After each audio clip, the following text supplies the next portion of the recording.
Welcome, everyone, to the third installment of the SONA Foundation's Music and Money series for songwriters. This one is about building your own business and brand.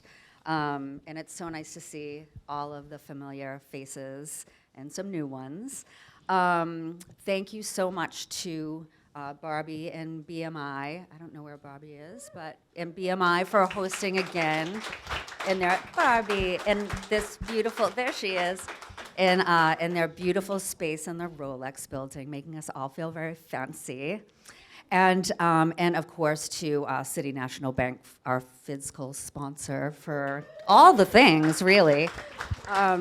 So I'm going to say some necessary things. Our goal with the Music and Money seminar series are long-term. The goals are.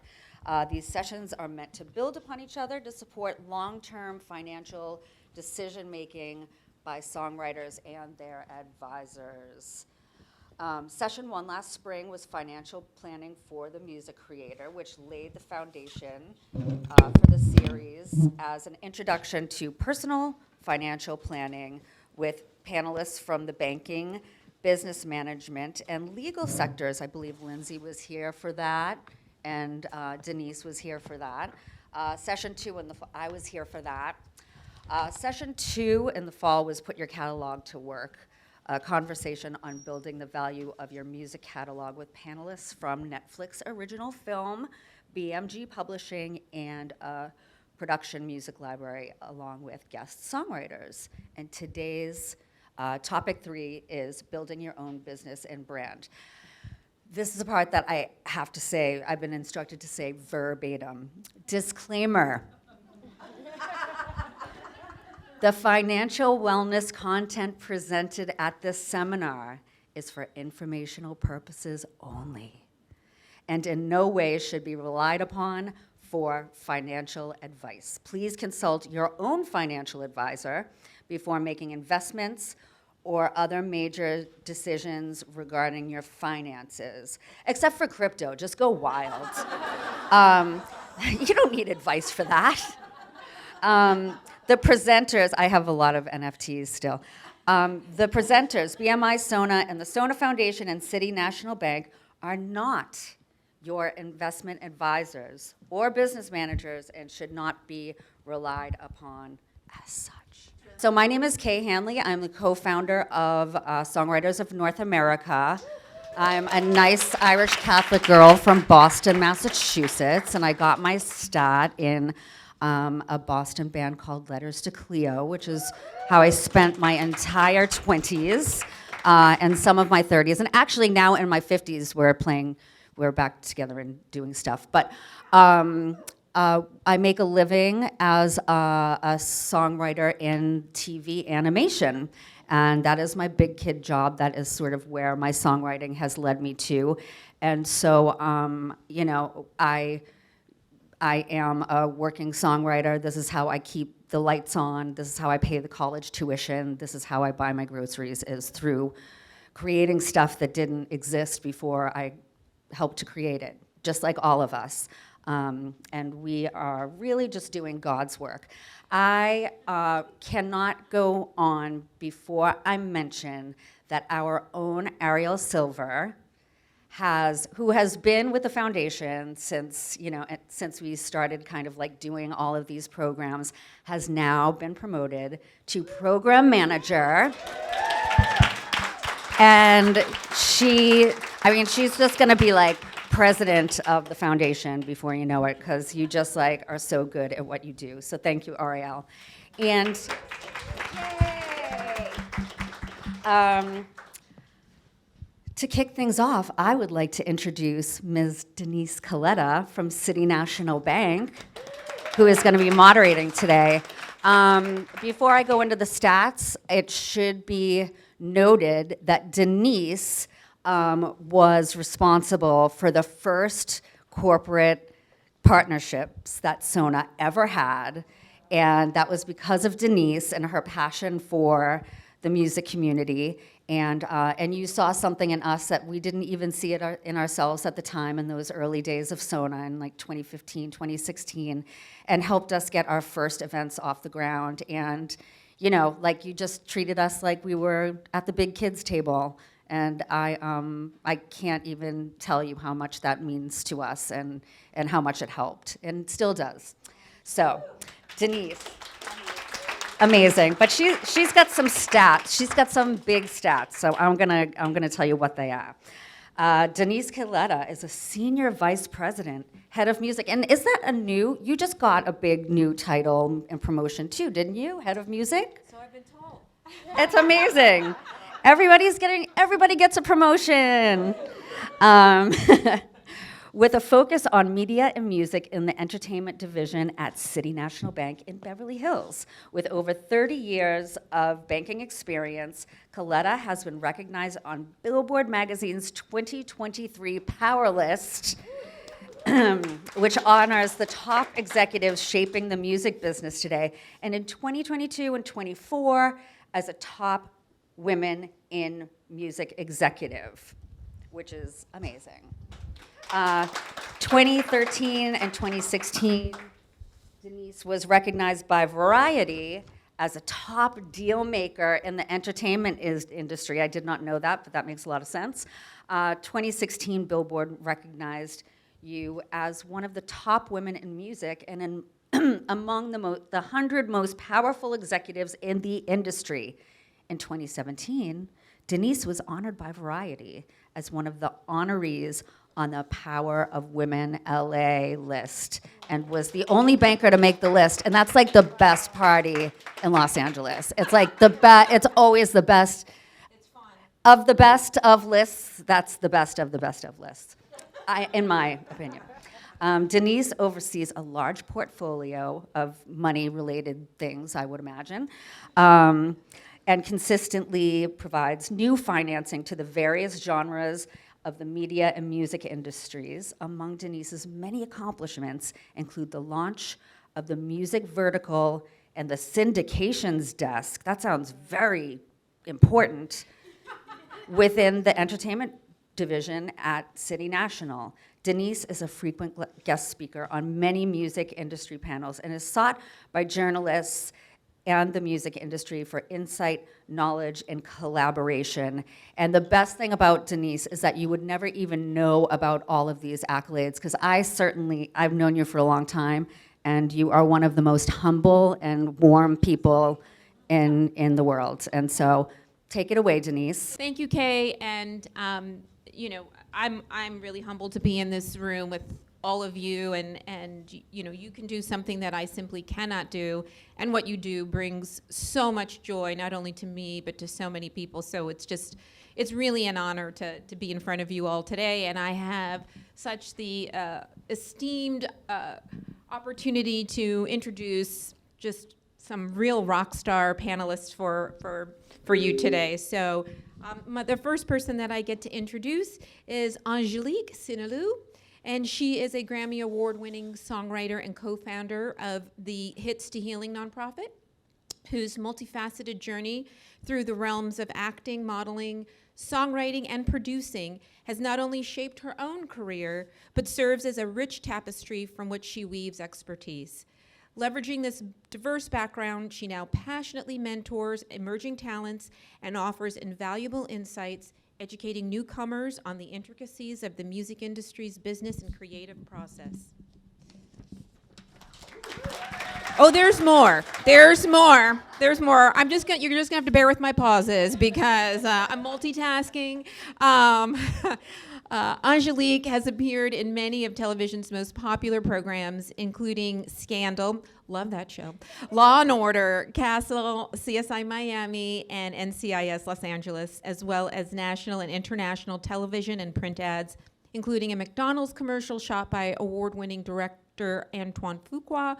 Angelique has also found great success in music, her first love. In addition to appearing on tracks featuring her signature sultry voice, Angelique has composed tracks for music titans like John Legend, Natasha Bedingfield, and Estelle, to name a few. Her songs have been featured in hit movies like Ride Along, About Last Night, as well as in other various films and TV shows, including the theme song for WGN's hit show, Underground. Most notably, Angelique's composition skills were featured in Oscar-winning La La Land, making her one of 2 Black composers and the only female to compose for the groundbreaking musical. That's impressive. The next powerhouse is Miss Lindsay Arrington, and she is a partner at LaPolt Law and specializes in matters relating to electronic music, endorsements, and independent labels. She is passionate about helping the firm's clients navigate new and cutting-edge opportunities, including NFTs, blockchain music distribution, music-related software and game development, and startup streaming services.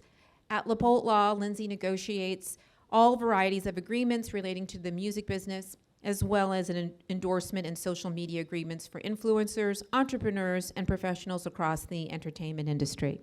Welcome, Lindsay. Next, I get to introduce Tina, and I've known Tina for a very long time. Her and I have worked together on a variety of different fun things together, and talk about that kind of the female rock star of the business management community. So we're super excited to have her today. So Tina is the CEO of Fassbender Financial Management, an elite business and financial management firm based in Santa Monica, California, which provides tailored, personalized guidance to touring and studio artists, songwriters, producers, high-profile C-suite executives, and creative professionals.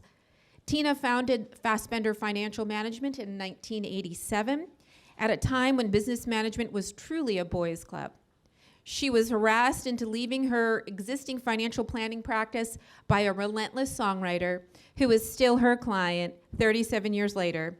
And her philosophy continues to be that given the creative, emotional, and financial minefield that is the music industry, it's critical to stand in alliance with the client and help them navigate volatile and uncertain times and the associated pressures that impact personal and professional lives.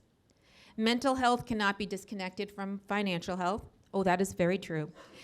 And she's convinced that if she does her job effectively with both her head and her heart, business management has an important role to play in helping stabilize both.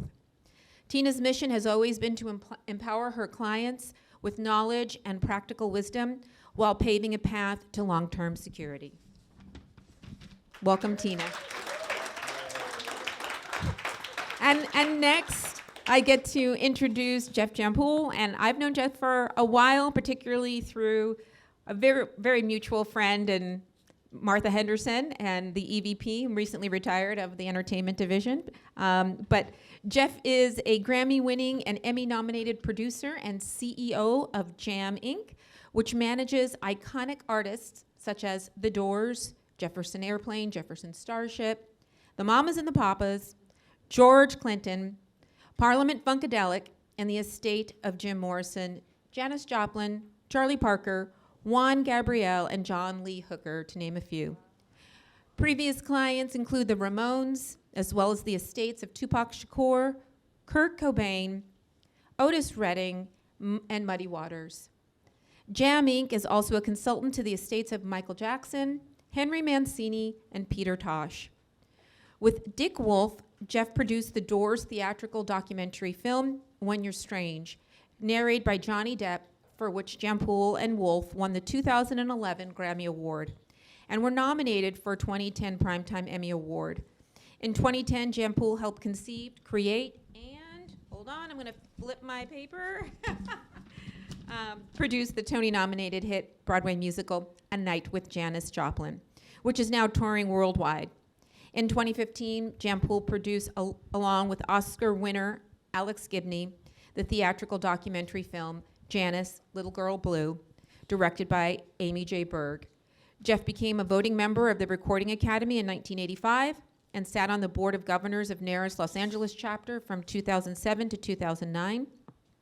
He is an instructor in the music industry at UCLA, teaching at the Herb Alpert School of Music, after having taught courses at UCLA for the previous 19 years in the music business, marketing, branding, and deal negotiation, as presented by UCLA and sponsored by the Recording Academy. He has also served as moderator and featured speaker regarding artist management, digital media strategy, and entertainment marketing for a number of schools and conferences. Welcome, Jeff, and welcome to all the panelists. We're going to start with you, Jeff, because I think it's really helpful for our audience today to talk a little bit about how do you build a foundational understanding of branding. Most songwriters are happy to stay behind the scenes, and so I think in order for them to get that confidence to go in front of the scenes, how do they understand and think about branding? So let me ask you a question. How many here are artists as well as songwriters? Okay. How many are just songwriters or not performing artists themselves? Okay, 2. So because they're different, right? And I have different things to say about each particular task, but since the majority seems to be both, I'll kind of speak to that, if that's okay. And if you have questions, feel free. I think it's important when we get into this panel to understand what is the word brand and branding, because it's one of the most misused words that I know of.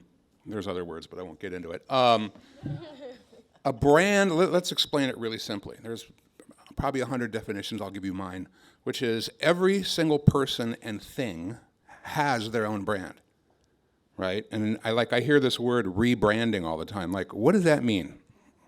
I've always taught my students one of the most important questions you can ask in this business is, really, what makes you say that? Or really, why? Somebody says, you got to tour Northwest. Really? Why? Because usually they can't get to the why, many times. So a brand, right, is simply a set of identifiers that clue someone else in to who or what you are before they've had a chance to interact with you. Right? So every human walking around, the way we dress, the way we carry ourselves, the color of our hair, the kind of glasses we wear, they're all little indicators that kind of indicate what our brand is, right? And then what we do and what we choose to highlight, what we choose to kind of minimize, that encompasses what a brand is. And I think it's important, obviously it's critical in marketing and in business to distinguish yourself. Right? Everybody wants to stand out, but of course, if everybody stands out, then nobody stands out. And so all of us could speak for hours on building a brand as an artist. I don't think we're going to get into that. I just wanted to identify for you what it is. And so, one of the things I always advise current artists is when I was doing current artists, when I was managing current artists, I used to say, dude, here's the thing. I don't manage songs. I manage artists. So have something to say, have a point of view, have something I can attach myself to and believe in. Because what happens is, if you build an effective brand, right, and I kind of hate that word when it applies to art, because it's a vending term, but let's qualify that real quickly. So you as an artist, you as a songwriter, when you create a work, it is beautiful and it is valid, and it is not qualifiable by anybody. It is by definition art. And it's this beautiful, pure, precious baby that cannot be sullied or assailed. All right? And then when you take that beautiful creation, that baby that you've birthed, and bring it to one of us and go, okay, now I'd like a check for my kid. Okay, now we're in the vending business. So we have to use vending terms. So you can't hide behind the mantle of, this is my pure art. Because if you want to keep it pure, that's fine, and I defend that to the end, but that may not be commercial, it may not be remunerative, it may not be worth something to somebody in the business. So we use the word brand in music only because we're talking about vending, but it still makes me rankle a little bit. I prefer the term legacy. And maybe you can talk a little bit about the difference between vertical and horizontal marketing and maybe give us some examples. Sure. So as an artist, just to close out what I was saying earlier, because it just came back to me, because I had a moment of clarity. If you look at an artist like Lady Gaga, which is such an easy example, like you understand who she is, what she's about, who her audience is, what she stands for, and if you resonate with that, you don't have to, but if you do, you become interested in everything she does.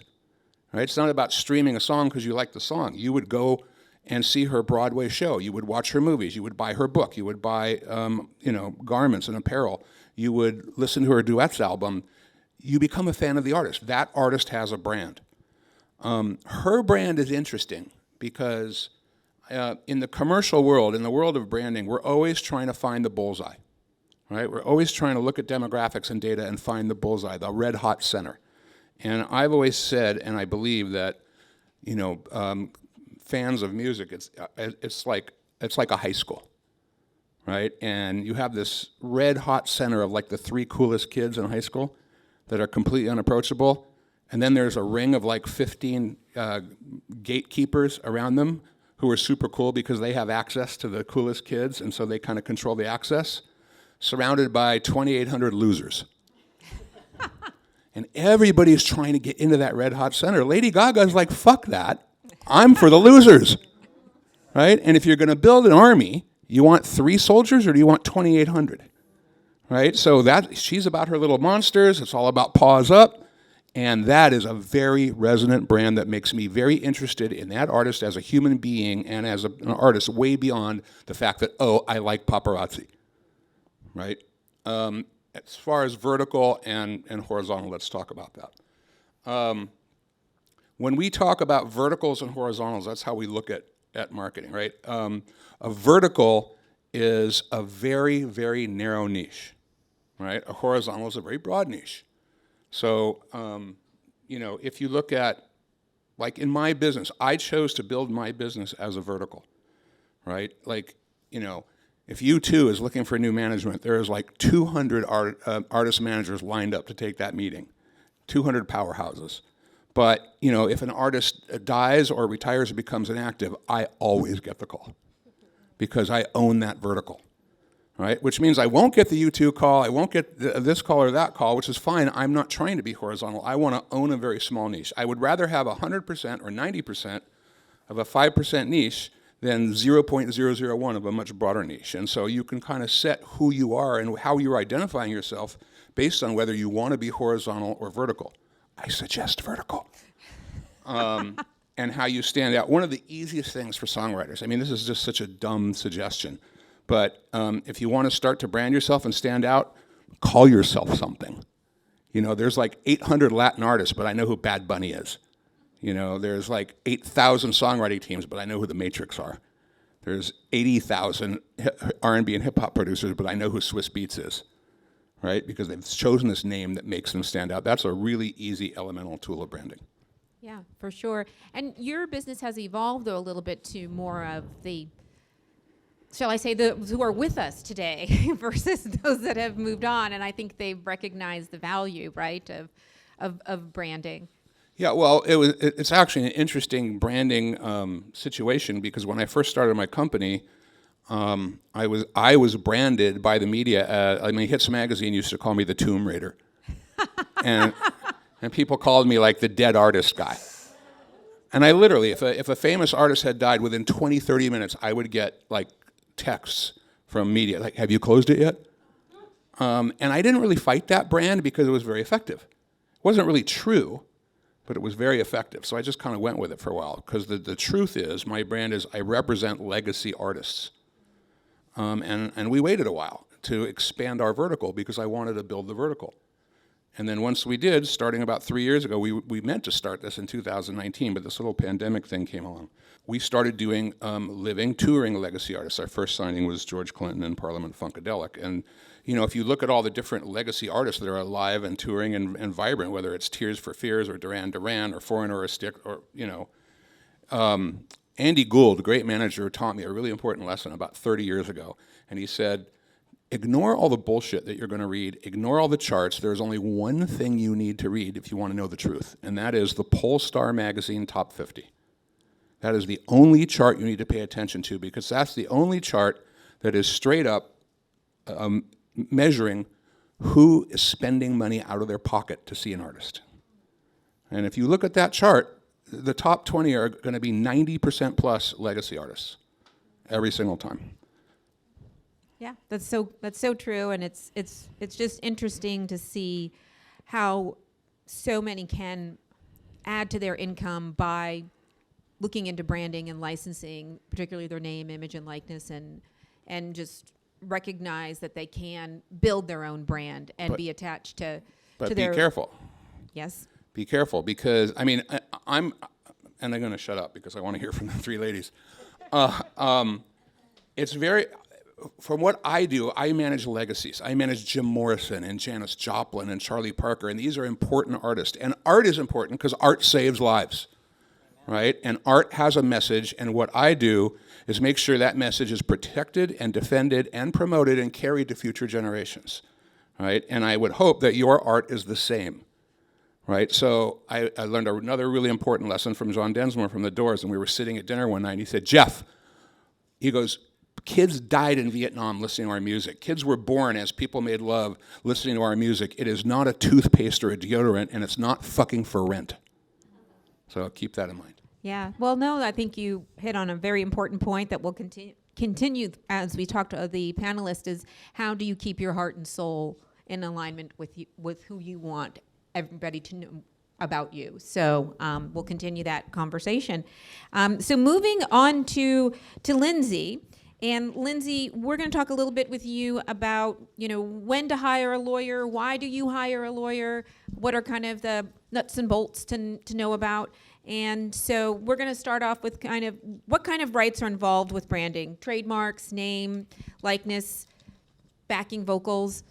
Yeah, so sorry, my mic is a little weird.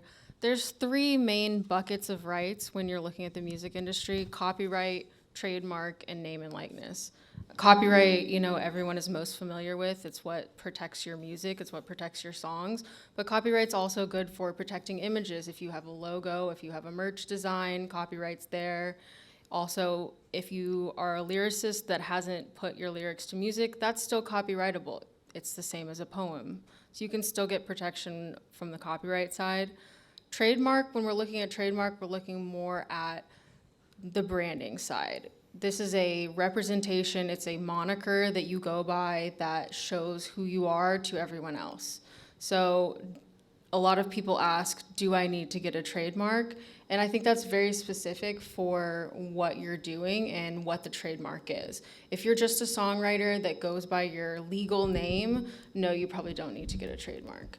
If you are maybe a producer and you have a producer moniker, it depends. You might want to look into getting a trademark if that's something that is going to be put into commercial use. So are you going to have merchandise? Are you starting to get credited as an artist potentially on songs, some producers do, DJ Khaled. Other than that, unless you're creating a brand and selling something behind it, you probably don't need to go out and get yourself a trademark registered.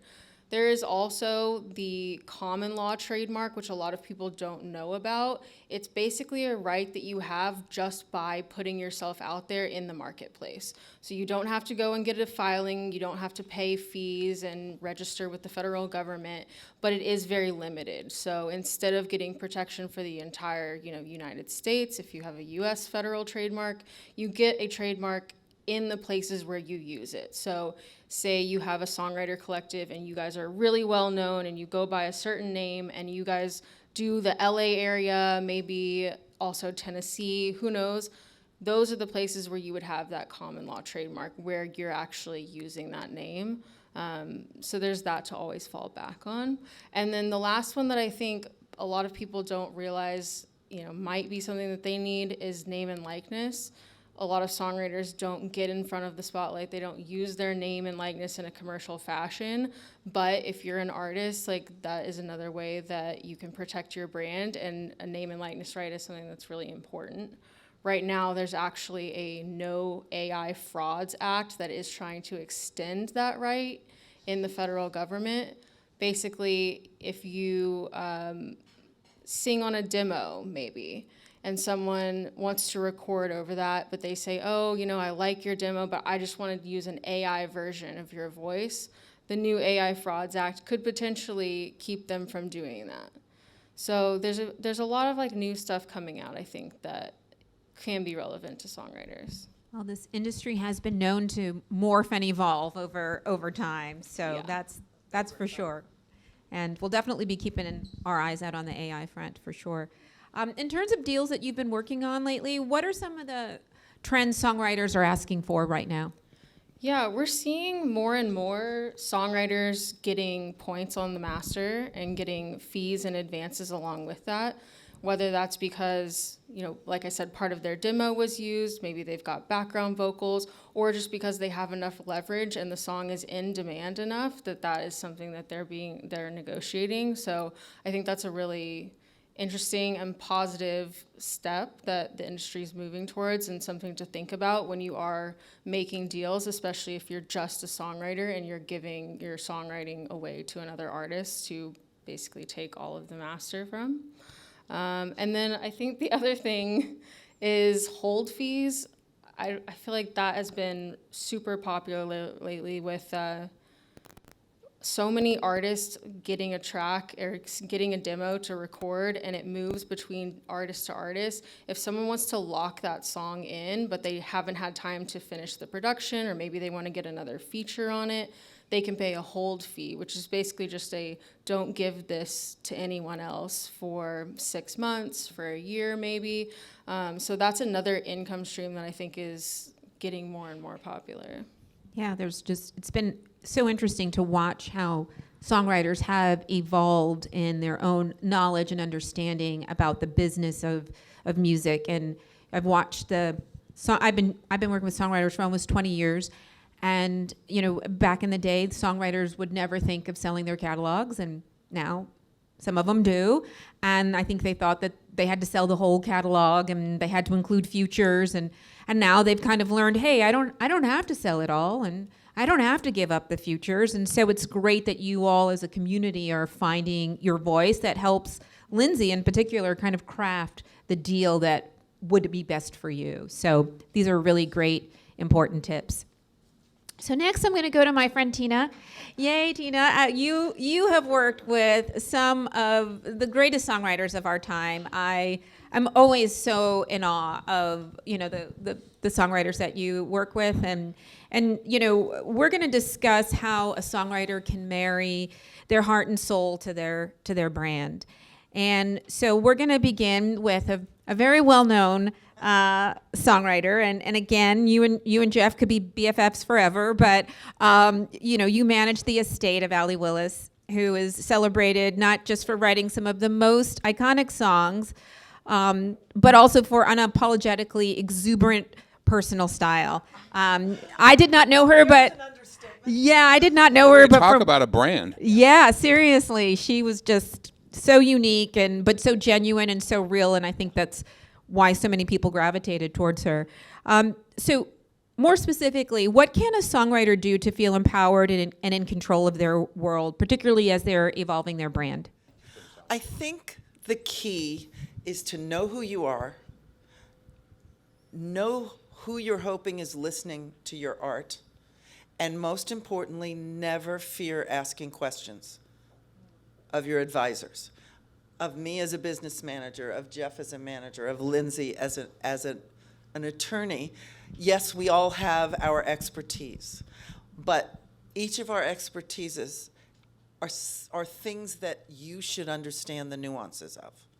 You should never be afraid to call me up and say, what does that mean? Or what happened to that money? Or wait a minute, I owned 85% of that song and it only earn this much, because the entire journey is not just your art, but an education towards empowerment.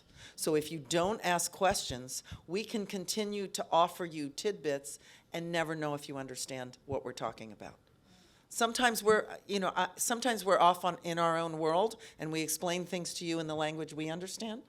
And until you tell us, but wait, I don't get it, we can't go there as well. We can't break it down into that digestible piece that makes the light bulb go off for you. Allie was a classic example of that.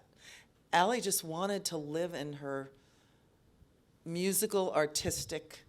She was the most I've been doing this for 37 years. She's the most artistic person I've ever known. Okay? And it went across not just songwriting. She was an artist. She was a graphic artist. She was an oil artist. She everything she touched, whether she made a party or did a stand-up comedy routine or stood up and did auctions at Vitello's. I can't even go into the depth of her creativity. She was like if you could have a visual of springs popping in a brain all the time, That was Allie Willis. Right, oh, a total character. I just came back from South by Southwest where we made a documentary about her life. That she started before she passed. And it was so exhilarating to see it on screen and to see her own herself and her creativity so much. And I think that's also part of the process, is for you to get your communication to be comfortable with each of us, and to understand that if you're comfortable, we work better as a team. The manager, the lawyer, the business manager, we interact as a team, all for the songwriter, artist's highest good. So when you get comfortable with the idea that you live in one place and we live in different, like, we should occupy little parts of that other side of your brain that you don't access that often. We should be the people that kind of live in it, that you can ring that bell and say, oh, I got to ask her a question, or I have to ask him a question, and not be afraid that we're judging you for asking us a question. And I think that that's kind of been a mission in my practice all along, is to encourage the questions so I know what you're worried about. I know what's keeping you up at night. I know what's motivating you. I know the little things that didn't make your light bulb go off, when I very much want you to be a partner with me in the entire financial business part of the journey. And unless you can talk to me, you can't be a partner in your own business development. So. Yeah, and I think we kind of touched a little bit on this as well, but the next question was just, how do you communicate across the creative business divide? And I think you kind of, touched on that. And I think, we sometimes have to act as translators to a certain Correct. degree. Yeah. And so we learn through your questions how to speak your language. And when we can learn how to speak your language, then we can provide you feedback in that same language, so that hopefully we're always talking about the very same thing. So I think that's really important. And never forget to, if there's a question, you should ask that question. And like Tina and many of the panelists up here, I always encourage clients to tell me what's on your mind, tell me what you're thinking about, because not only can I help answer the question today, but the panelists can help you think about things tomorrow. What are the curveballs that are coming that you may not even be thinking of yet? So again, I think communication, asking questions, and just know that we're trying to learn your language. And that we're aware that each one of you speaks a little bit of a different language. There is not this uniform understanding that songwriters understand X and artists understand Y. Each one of you has your already always listening plugged in there, the way you interpret things. I have a client that, I only took him on, he's a world-class songwriter, so many hits, but I took him on April 1st, 2020, right as the pandemic hit. And I have never, and I tell him this all the time, he is the first client where I think one side of his brain is completely empty. Like completely empty, completely savant, incredibly prolific and creative, but nobody's home in the other side of his brain. And it doesn't matter what we're talking about, if it's not creative, the white noise immediately goes on. And I have had to learn how to break down information and make him take a deep breath while I take a deep breath and break it down smaller and smaller and smaller until he says, oh, that's what you mean. Right? Until I just get to that sweet spot where the languaging is right so that you get it. And so I think that none of us assume you all speak the same language other than creativity. And if we're going to help you grow and we're going to help you to reach your long-term goals and financial security or stability or safe space, you just got to keep talking to us. So true. And I don't know if any of you were at the very first session that we did, but that was a very important element of the foundational conversation around, understanding your finances and really why that is so important, because when you can become educated around the business of music, it will actually give you freedom. It will give you freedom of choices that you probably didn't even think that you had. So Tina serves such an important role in the music industry ecosystem because she can give you insight and information that you probably weren't even necessarily thinking about. And so, Tina does a great job working with songwriters. I've worked with songwriters, and you're very creative people, and sometimes the numbers aren't as as much fun as writing a song. I get that, but it is probably equally as important as you writing that song, because at the end of the day, that's how you're going to earn a living and buy a house or rent a car or whatever it may be that you do. So, I think Tina. And not only that, I don't want to take up any more time, but if you understand, if the aha moment happens where we're talking about money, which you hate to talk about, but or responsibility or debt or assets or those kinds of things, if you get it and if you ask the right questions where you get to exhale, it's like releasing more for your own creativity. Right. It's one less sliver of anxiety that holds you back from being creative. Can I make a suggestion here real quick? Sure. I have a suggestion. I'm going to give you an excellent question to ask any of us, all right? And you should just rinse, repeat, which is, I don't really understand the topic. What question should I be asking you? That's great. Yep, that is such a great... That's all you got to know. That's all you got to know. What should I know the answer to? What question should I be asking? And go on from there. Yep, that's a great point. That's a great point. Well, next we're going to talk with Angelique. And so Angelique, having a very vibrant career and clearly encompassing so many aspects of the industry, we thought it would be great to kind of bring it all home with you based on what we've all talked about today. And, we would love to get your thoughts and hear your story. And maybe we can start a little bit with, when you think about personal branding, is there an intentional separation between you, the person, and you, the brand? And how do you kind of keep your voice in all of this?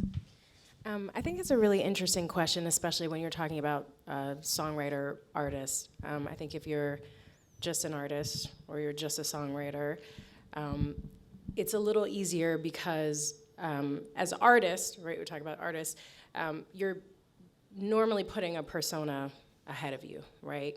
It's the garb or the hair or something. There's something that is exterior that sort of protects the interior, but it's a way for your interior to get out comfortably into the world.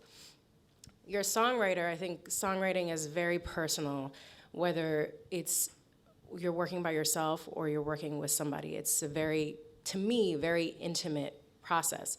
So it's personal. You're in the room for hours with people, late into the night. I feel like, I don't know how you cannot be personal. And it's actually really one of my favorite things about songwriting is because it's the moment in the music business one of the few moments where vulnerability is not only acceptable, but it's really accepted. I think the other thing is like on stage, right? We want that in the performance. But in between those points, we're not really supposed to be vulnerable, I don't think. So I also think you have to ask yourself the question, especially when you're talking about brand and you're planning. Hopefully you're planning if you're thinking about a brand. If you're not making a plan, you should. Is you want to think about, am I an artist because it's the only way in this moment that I can get my songs out into the world?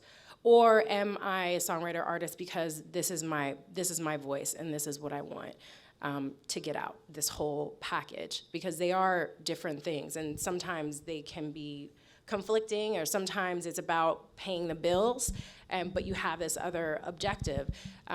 But you should be clear in this moment what you want for your next moment to get to your ultimate moment. When I think about brand, I think about reputation. I think about what is my reputation in the spaces that I'm going into. If I have a reputation already, or what's the reputation that I want to leave them with?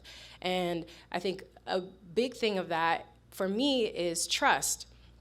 Trust in the room, and then a trust with your audience is a big thing in building your brand. It's something, once you lose trust as in any space, then you lose a consumer, right? So Jeff brought up Lady Gaga. So her Little Monsters really, I mean, she built this trust between them. You know, there was, she had an intimate relationship, you know, perceived intimate relationship with millions of people and held that line of trust.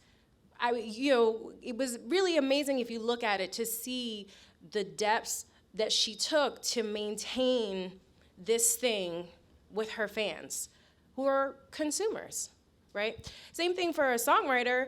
Like we said, it's art here, but then we got to sell this song. We have to pitch this song. So can they trust me as somebody to come to finish a song? Am I the person that starts the song? Am I the person that arranges the song? You know, am I the person that can get the artist to do the song? Can I get them to have a great vocal? Those are all things that you have to look at to say, hey, I feel like I'm good at this. And then you also have to look at, hey, other people think I'm good at this. For me, right, I think I'm good at everything, right? Sure, why not?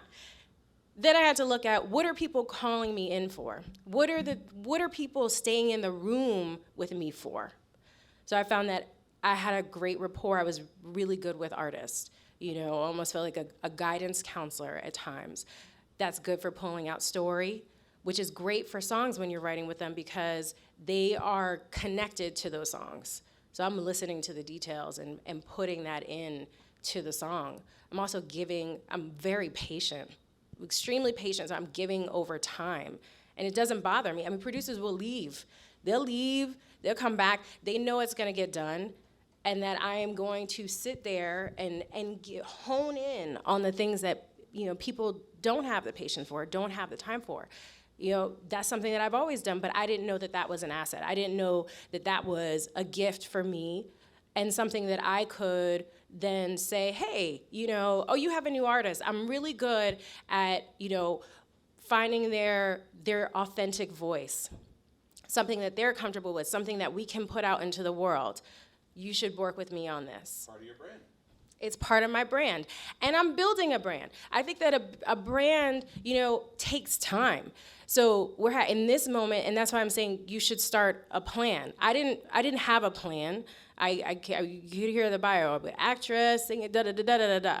But those now have all come together for me where I can see that these are all assets.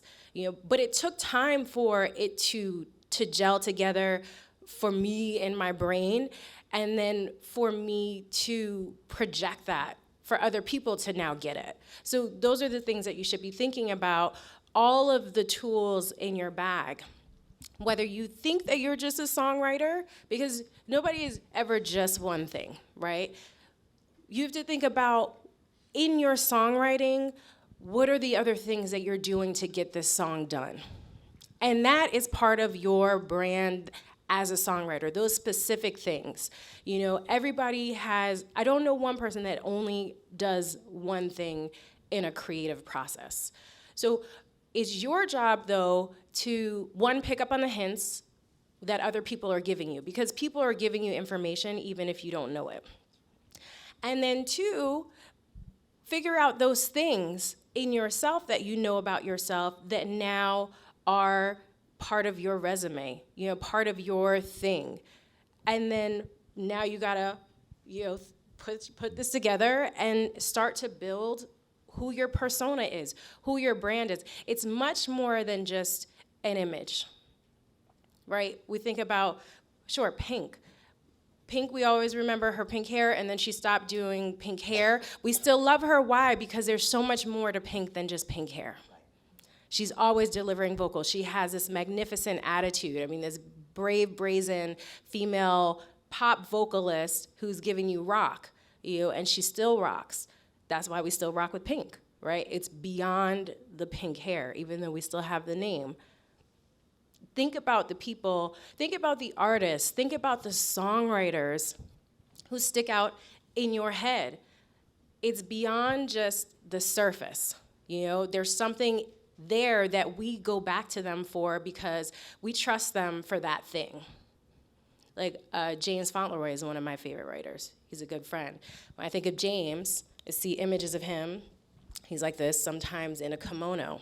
And, and he's not Asian. If you don't know who James Fauntleroy, he's a black man, But James is referred to a lot of times as like a young guru. He's not only in his way of writing, but also in the way that he speaks, the way that he shares his knowledge about the creative process. So he's doing this, but what does this mean if he's not doing work that represents this image? So that's what I could say about your brand. How do you keep personal, and when to make it personal, when to not? I feel like it's always personal, but you have to think about, those personal things that work for you in the business world and the things that you want to protect and how you protect them. So I do think that image is a great way to protect your personal life, but it's also a great way to project your personal life in a safe space. So in a safe way, I would say. Also, who you work with. Who you work with. And you set the tone. I think that we as background people, we are kind of taught, I think that we're trying to change that we should just sort of take everything. And background means that we should make ourselves small, make ourselves invisible so everyone else, the stars, can feel comfortable. And that is something that I really struggled with, but I realized it was affecting my work because by me shrinking myself, I couldn't do what I'm good at because I wasn't my most confident self. And then realizing too that artists, they need to pull from us also. They are inspired by us in the room. You don't think that because you're saying, how can Beyonce be inspired by, little old me? She's looking too. She's searching. So you never know, that could be the thing that gets you called back into the room. I've literally had a hat get me a job. And there was a scarf too. They say, oh, we love the scarf. We love that hat. The girl with the hat, bring her back. You never know who you're gonna inspire, and you never know what that inspiration, what job, what gig that gets you. I'm kind of sputtling all about, but I think I'm making some kind of sense. Your whole outfit inspires me. Yeah, seriously. I mean, creativity and passion and commitment, and so what you're wearing today certainly speaks to what you were just talking about, and I think you hit on something that's so important, regardless of whatever lines of business we are all in. What you are judged by is, can people trust you, and do you have a good reputation? And I'm going to speak a little finance speak, like Warren Buffett used. One of his very famous quotes were, "It takes you 20 years to build your reputation, and about 5 minutes to unwind it." So that's why that is such an important element of who you are, what your brand is. Angelique, I have another question for you. So, what do you recommend to other songwriters who are struggling to understand their brand? Like, where would you start if you're like, okay, I want to figure out how am I going to begin to become a brand? Like, where would somebody start with that? So I think there's a lot of different ways. Obviously, your style, and when I talk your musical style, you're talking about your genre. Even if we're all, I think, pretty genre fluid these days, but there is identity in that. Establishing your identity is huge. Your personal identity, your physical identity, and anything that you can hone in on. These details are very big in establishing your brand. There's always that terrible question that I hate is, are you more of a lyric writer or a melody writer? It's a horrible question. It's still asked, so you have to be prepared for your answer. And if you say both, then you have to be prepared for nobody's really great at both. So prepare for that. There is a great answer in there that will definitely show who you are as a songwriter. And it also shows how you handle things under pressure. I think, research is a big thing that people should do in terms of the songwriters that you identify with, the songwriters that you feel like you have things in common with, not just in style, but look at their careers. and look at what they've accomplished and see if you can figure out how they have accomplished those things. You know, what's the goal? Do you want to be a Grammy Award winning songwriter? Okay, how can you do that? You look at those categories, look at those places. Where do you see yourself fitting in? Are you somebody who sees yourself being an EGOT? Okay, how can I become an EGOT? I need to do this, I need to have something in TV, film, Broadway. How can I get to these places? You know, who are the people that I know that have either gone to these places or might be going to these places or can help me get to these places? I think team is a really big part of it. You know, this is a great panel to see that a brand is not just one person. We might see one person, but there's a whole lot going on in the background to support this brand. So really think about, as you're building your team, first of all, when you should start building your team, and then thinking about who are your team members and why. You know, think about your strengths and your weaknesses. Think about what their strengths and their weaknesses are. Again, trust is the foundation of any brand, whether it's trusting yourself, trusting them, or your consumers trusting all of y'all. Am I answering the question? You can tell me if I'm stuttering. No. This is the creative person on the panel is just you're going doing on and on. Listen, She doesn't know you know, what she's talking about. no, this is so fascinating, and it's so great because you're speaking their language and you're in their shoes. It's what we don't think, you know, it's the things that we don't want to think about because we feel like it impedes on our creative process, right?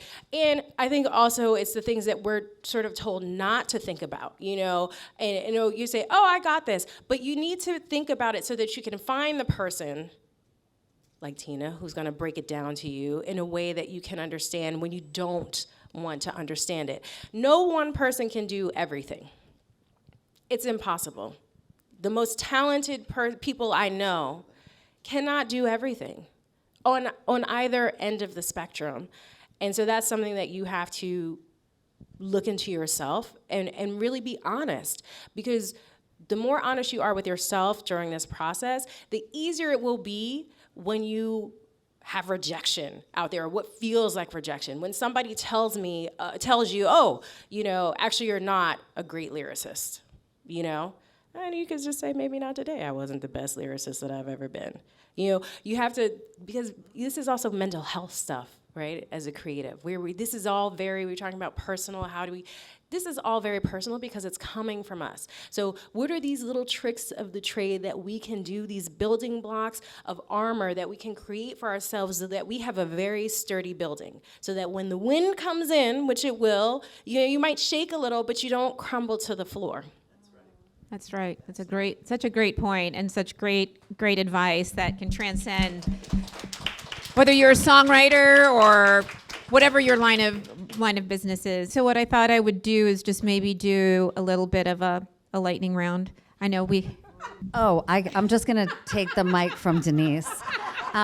Before we lose you, Lindsay. You were talking about the name and likeness deals, and I've personally have been hearing that term more and more. I don't know, have you guys been hearing this more and more? And so now that we've heard from Angelique, and by the way, you made all the sense in the world. You just wonderful. When do you, at what stage of a person's career would you recommend someone, a writer, an artist, to start exploring those kinds of deals?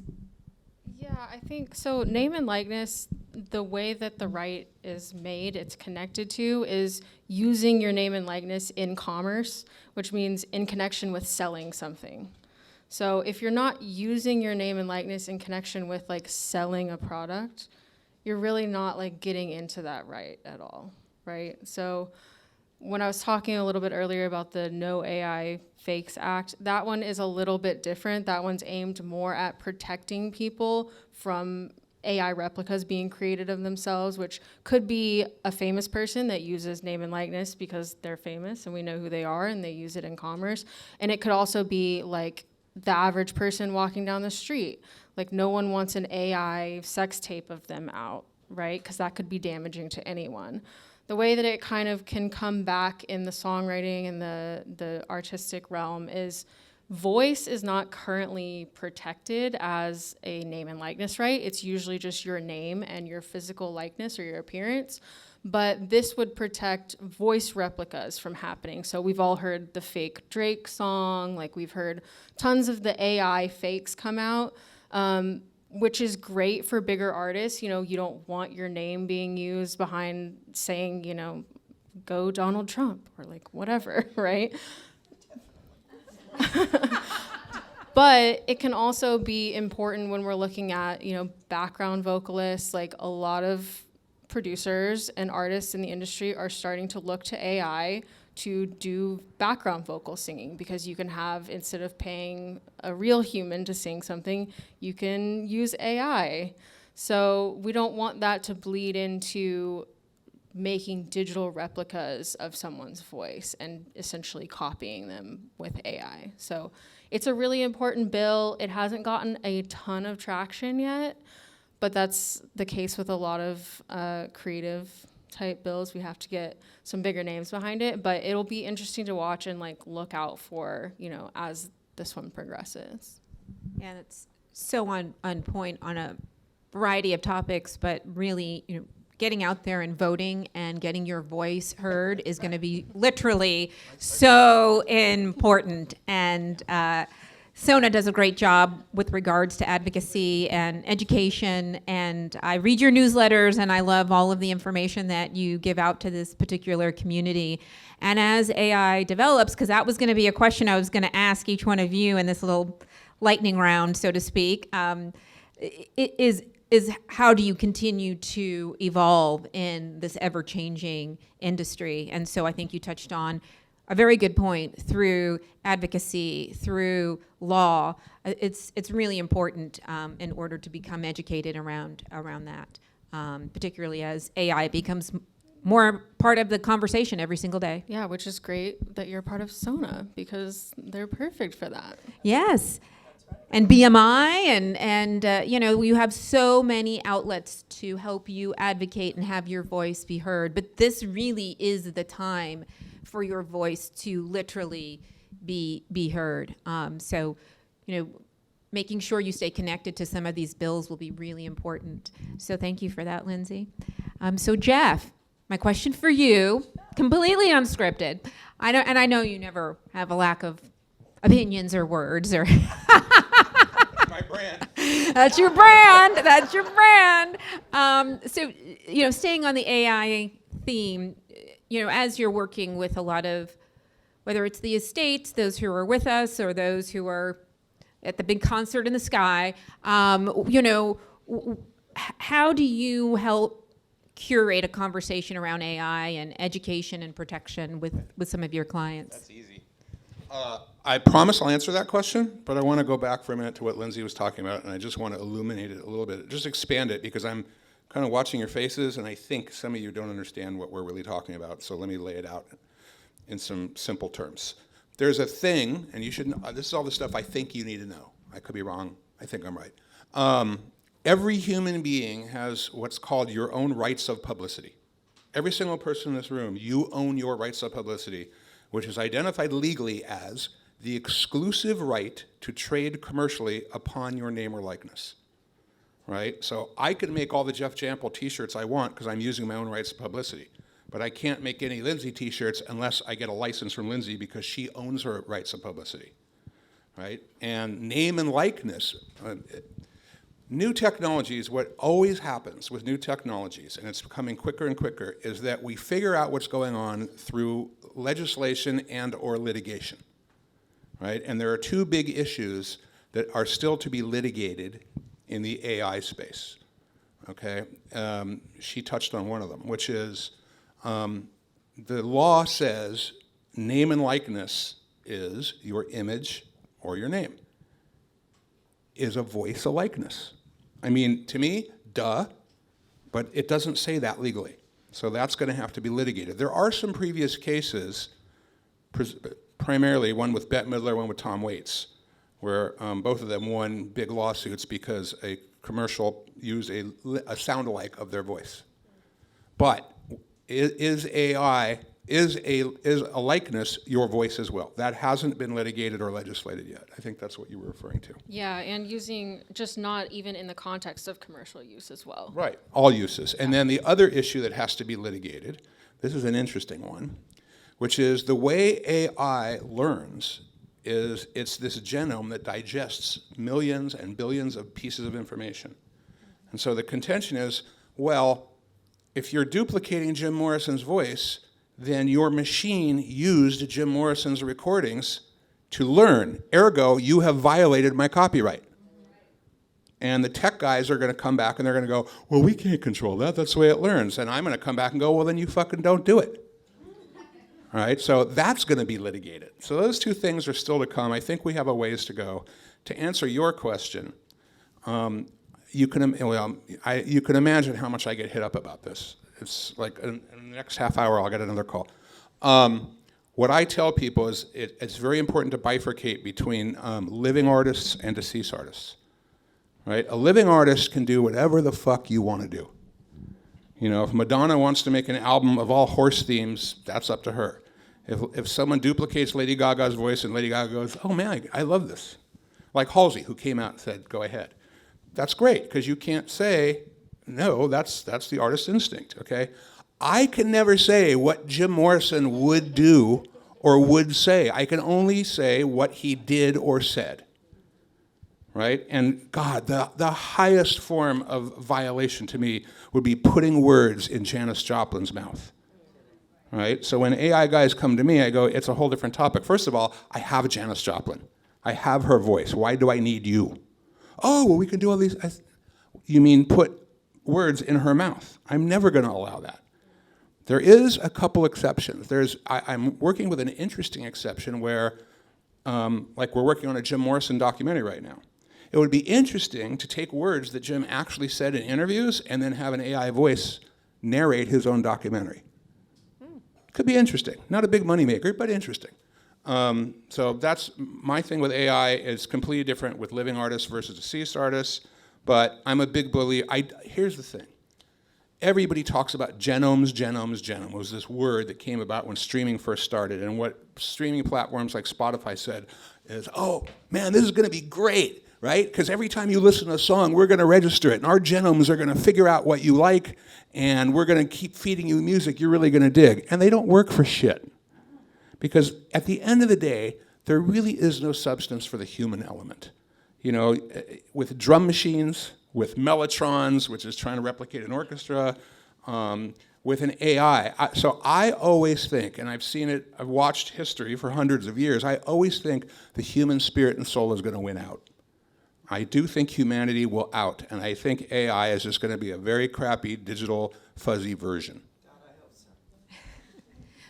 Well, I mean, I think there can be some positive uses for AI, but to your point, I don't think anybody can step into that real experience of being with a person, experiencing that energy, hearing their spirit, experiencing their spirit, and I don't know that AI can ever kind of replicate something like that. And I'm not trying to poo-poo technology. I'm all for AI. Expand it, make it learn, make it bitch, and make it awesome. I was referring to the exact question you asked, which is in this No, scenario. I completely agree with you in that it can't take the place of the human interaction and the soul of the industry. And I think that is something that can never be replaced. So I completely agree.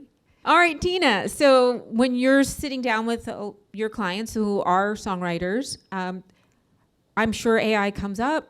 It's a new thing, and they mostly don't talk about it. Interesting. I have to say that they mostly don't. Oh, sorry.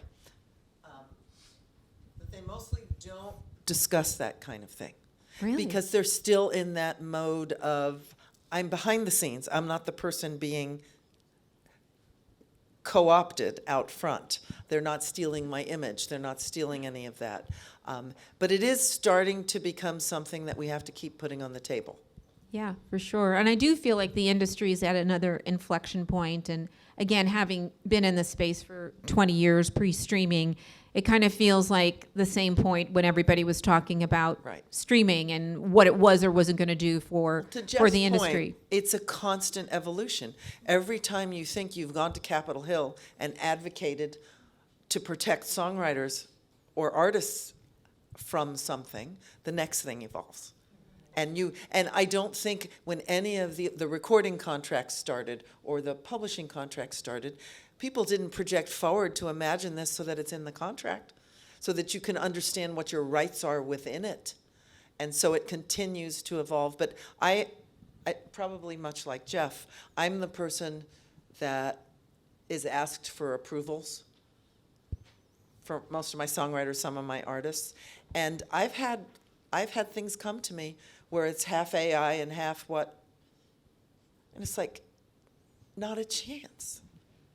Not a chance. Yeah, and I think it kind of... Or to quote my last response, since you've already broken this barrier, a publisher sent me something and it was partially AI and they wanted a piece of the song and all I sent back was in probably 36 bold font. All it said was no fucking way. That's all. Right, strong, right. Like there's no interpretation to my email. There. No fucking way. But it is a constantly evolving thing. So it's almost like you have to have your antenna up all the time for what's next. I'm not a technology person, so it's not like I can project what's Right, next. right. But you know it's coming. Right. And you know it's coming for your shares of your songs. Right? So it's a constant awareness. It is, and unfortunately with technology, once it's out, you can never put it back in. So you have to really figure out. It's a bad genie. It's an interesting genie, right? Once it's out, that's out. But you have to really figure out. This is going back to our original point about being educated, understanding it, and then having your voice be heard in it. How do you want those protections to work around AI? So in some ways, while it can be, the unknown can be very scary and terrifying, in many ways, it's very empowering because you will have a chance to kind of shape who uses your art and how it gets used. So, kind of think of it as you get to build to a certain degree. So Angelique, back to you. Staying on the AI topic, I would imagine, given your full breadth of who you are and what you do and the various aspects of the industry that you work in, I would imagine that AI comes up in conversations and would love to hear how you deal with it. How do you address it? What are some thoughts? AI is really interesting, I think, because there's the part where you can see the advantages, especially when it comes to the work and getting the work done. If you are, say, my quotation marks, just a songwriter, maybe who doesn't sing, that's why I'm saying just a songwriter, and you don't produce, you don't do any of those other things that you probably do, AI could be a great tool for you to be able to get that song completed and then out into the world where you would otherwise have to find a producer and a singer and a mix engineer and all these things. Now you can do all those things to yourself by yourself in your home. So I see that advantage. It's one of those things that I wish that the industry was actually gatekeeping on and wasn't allowing in. Funny thing happened recently is an exec at a label where there's a massive artist who's back in the studio. Is a big deal. Everybody's trying to get on this project. Writes, please don't send any more demos with said person's AI voice. Okay. I'm going to a session for this artist where the same exec is in the studio before the session starts, and they are listening to demos, and they're listening to demos with this artist's AI voice on them. So it's sort of the thing, don't send them to me, but I'm gonna listen to them because I can't help it because it could possibly make my job easier. Those are the things to be aware of is how can I use it? When do I use it? If I don't use it, am I gonna be behind? Or other conversations that I think that a lot of us are having in the creative space, knowing, I think thinking about songwriters, and I don't think it's not there yet, but what happens then when you can ask AI to write a song in the style of said writer? So that's where it gets scary. It's kind of like, has anybody experienced, have you ever had a pitch deck? Have you gotten a pitch deck, seen a pitch deck? So what it sort of feels like to me is, hey, I'm having a session. Hey, I got so-and-so's pitch deck. And I go, okay, let me see the pitch deck. And I see the song that I wrote on the pitch deck, but that label didn't come to me or the people that wrote it. So that's sort of what it kind of feels like, in a way. It feels like your style, your all these things can be sort of taken, adapted, used, made money from, and you're not involved in it. So that's the side of it that's really scary as a creative, is how far this can go. But then there's the other side where you can get a lot of work done. No, agree. I mean, and hopefully maybe it'll help with the data, keep the data clean, and hopefully get you all paid quicker, faster, with a lot more transparency. But nothing can really take away the creative process or the personal connections that really drive us in this I just want industry. to say one more thing. I don't think there's ever a moment in the evolution of technology where you can count on the labels or the publishers getting in front of it. They're always dragging up the rear, and it's an organization like SONA that gets in front of it. You have to remember that as songwriters, as artists, you are the advocates for yourself. Now, will the labels follow? Yeah, because they're going to lose money. They're not thinking about you. They're thinking about them. And so had they been thinking forward, streaming would be so different now, okay? They completely blew it with Napster. And things went sideways from that moment forward in terms of monetizing streaming. So remember that you are your own advocates and that you do have groups and organizations that will go and advocate for you, and don't wait for the labels or the publishing companies to step out front. Yeah, couldn't agree more. And go ahead, Angelique. I think the other thing is to remember is that it's scary times for everybody. You know, it's scary for the big machine, it's scary for the little person. So what Tina is also saying is that your personal awareness, your business awareness are going to help you the most in these times, because scary times and scary people beget scary situations. So that awareness is really going to help all of us navigate to whatever is next and then after that. Agreed. And again, going back to our, theme throughout this whole entire panel, and if there's one thing you walk away with today, is that you really do need to use your voice, both literally and figuratively, and it will never have more of an impact than it does today. And so, we're going to take a quick break. I'd like to thank the panelists, as always, for the candor and the honesty. And we'll come back for a Q&A session. Thank you. I am Kelly Brown. I am the Chief Operating Officer of what we call the SONAverse. And I do want to take a second to tell you about the SONAverse, which is SONA, Songwriters of North America, a nonprofit C6 trade association, and the SONA Foundation, which is a nonprofit C3 charity. So our SONA, the advocacy, where you all should be members. If you are not a member, please become one. It fights for your job, the job, the industry of songwriting, of music creation. The SONA is a lobbying group focused on policy, full stop. The SONA Foundation, who is hosting this event today, is a nonprofit focused on financial wellness, mental health, and career development for songwriters. So you as a person, right? So what we like to say is that SONA is fighting for the job, SONA Foundation is serving the creator. So that's us in a nutshell. Please become a member of SONA, and please stay engaged with the SONA Foundation so that you're involved, whatever the SONAverse is doing. Make sense? Yay. Awesome. Also, this little tent that's around is a QR code to both websites, so you can find out about each one a little bit more specifically by aiming your device. So please do that. I just also want to call out your takeaways for the day. Ariel Silver, thank you for all your hard work to do all of this. A treasure she is. So please make sure you take home this one sheet that has a lot of information, resources for you to go back to.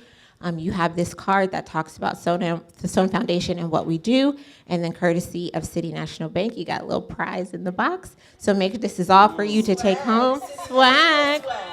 Swag, swag, swag. And we thank you so much for that. Oh, Jeff wants one. Let's make sure Jeff gets. Ariel's already got it covered. What else would we believe? Awesome. Before some of our special guests leave, I just want to thank them for coming out. Jack Kugel, the board of SONA, and his lovely wife, Owen Elliott Kugel, daughter of Mama Cass. We are grateful to have you here. We're talking about branding and the protection of a brand. We're so excited that you were here to be a part of that conversation. We know that your book is coming out soon. We were trying to get some advanced copies. Trying to get some advanced copies for you guys here today, but they weren't ready yet. But please, Book's coming. It's called My Mama Cass. And we think that's going to be a great read for you guys to really understand not only your life, but the legacy that these works and these assets and what you're creating will matter 50, 60, 80, 90 years from now. So again, we thank you for being close to SONA, supporting the Songwriters, and being here today. So I'm going to talk about questions. I'm the question reader. So here we go. I want to start with this one. It says, at what point do you recommend to start creating your team? This is a series, so this is session 3. Session 1 actually talked about that quite extensively. So either on the SONA Foundation YouTube channel or on our website, you can watch that in its complete form. There's session 1 and session 2, so please go and catch up. We built this to kind of be a complete overview, 1-year overview of a career or what to do in a year. You can do whatever you want, Jeff. I have just a comment on that, as is my wont. Think about this when you're building your team. I'm not going to tell you when to do it, but the sooner you start doing it is when you are the least commercially viable. And the later you start doing it is when you're the most commercially viable, presumably. And so when you start seeking out managers and business managers and lawyers when you're the least commercially viable, you stand a chance of getting the least viable management and the least viable legal representation. You got the bottom feeders, they're going to pick up the bottom artists, right? So you have to find the right point. That's the realest I have ever heard it said. Awesome, thank you. All right, so we're going to start with a pretty big one. With UMG's pullout of artist and songwriter catalogs from TikTok, how do you see promoting artists' brand evolve in the age of labels/publishers fighting back big tech? Go, Jeff. Go, Jeff. I was going to turn it over to you. Look, that whole fight is not really the artist's fight, and it's not really for the artist's benefit. Okay, when you hear labels or publishers talking about how we're doing this for the artist's benefit, that's bullshit. Let me give you an example, okay, of how Spotify was built. Because when Daniel Ek first built Spotify, he built it in Sweden. And he used Sweden as a test case. And he came to the United States and he met with all the labels and he said, look, I want to license your catalog. I want to start this thing called Spotify. And they said, well, what do you propose? And he said, here's my proposal. And they said, are you fucking kidding me? They laughed him out of the boardrooms. The proposal was so horrible and so minuscule that they wouldn't even entertain discussing it. So he went away for 6 months. He comes back, and he says, okay, here's my proposal. I'm going to give you the label's ownership in Spotify, and here's my proposed rates, which were even lower than the ones they kicked him out of the boardroom for. And they said, oh, you're giving us ownership? These rates are wonderful. And they all signed deals, and they got 15, 20% ownership of Spotify. And they just kind of kept that in their back pocket. Did they share that with the artists? No. Not at all, until artists started getting wind of it and lawyers started getting wind of it. And so in order to appear magnanimous, they made these grandiose statements. We've decided we're going to share our ownership in these shares with our artists. And they came up with some formula which was minuscule. But just know that in these big fights, nobody's thinking about you, okay? And there are hundreds of ways to promote your music and promote your artistry and promote your brand. And TikTok's one of them. And if you become completely dependent upon one, I think you're making a mistake anyway. And with that, I really want to turn it over to somebody that deals more with promoting current artists. Yeah, so Obviously, that is a big mess, and a lot of artists are suffering from it. But like Jeff said, is not to be dependent on one platform. I think it's a really interesting and important time for independent artists. I think the dream to be with a major label is crumbling. To be honest, I think that the slip is showing. I talked earlier about, people, everybody's scared because nobody knows what's next. I mean, we've seen these massive layoffs. And I thought for a moment that the labels were going back to getting creative people in the building, not these people who can read the algorithms. But when they had these big layoffs, I said, oh, okay, they're redesigning, right? So we know what that means, and it's getting smaller. So I implore you to really discover new paths and avenues to get yourself out there. I think it's a great time to be brave and a great time to be creative, and really invent something, your own pathway, and have control of that. I think we have to think about how you get music out there and how you can make money from music, and the traditional ways are becoming more and more difficult for a number of reasons. I was speaking to Kel about, we were talking about COVID and how it's harder for writers to get in the rooms with each other because everybody kind of clicked up during COVID. They had their own pods. And so now they're like, we're good. And also because everybody's scared, they're like, we don't want to let anybody else in. We're already splitting the pie, and we're already, and this, we're not making enough money, so why are we going to let a new writer into this space? So I think that you have to think about what is available to you, which is a lot, and don't be afraid of starting small to actually probably make more than you would if you were going for the big thing. It's a million drops of rain, and TikTok is one drop, and it will get settled. But I want to jump in for a sec and abut what you're saying. I want to talk just to the artists, okay, and give you some truth to think about. This is something that we go through quite a. I'm laughing at a butt. I'm being. I underline in my class. At a butt. I had a great manager in my class once. This guy Jeff Quantnitz, who's managed some of the biggest superstars, and he laid it out like this. He said, if you're a current artist, right? Here's how your income pie chart should look. 60 to 65% of your income should come from tickets. All right, 10 to 25% should come from tour merch, depending upon genre. 5 to 15 should come from publishing, 2 to 4% from records, and then 2 to 5% ancillary. That's your income pie chart. I have a big ongoing argument with Rob Light, who's the managing partner of CAA. He says, I disagree with you. I think tickets is 90%. Okay? So, if they're right, and they are, you are in the tickets and T-shirts business. That is your business. And what Jeff said when he laid out this chart, he said, so any artist who lets a 2 to 4% licensee of their revenue streams guide their career and act as daddy is a jerk, asshole, and loser and deserves what they're about to get. Now, that being said, labels have many times helped me, have made me look like a genius when I was being an idiot. They have supported me. They have done things that made things happen that couldn't have happened without them. But that being said, just remember, if you're an artist, you're in the tickets and T-shirts business. I mean, Keith Richards had a great quote. He said, one live performance is worth 3 weeks of rehearsal. Just play live, right? What does TikTok have to do with selling tickets? It's something, but not as much as you think. Playing live has more to do with it. Well, just to work off of that, being in this business a really long time, that used to not be the model. It used to be that you went out and toured in order to support a record, which is where you made your money.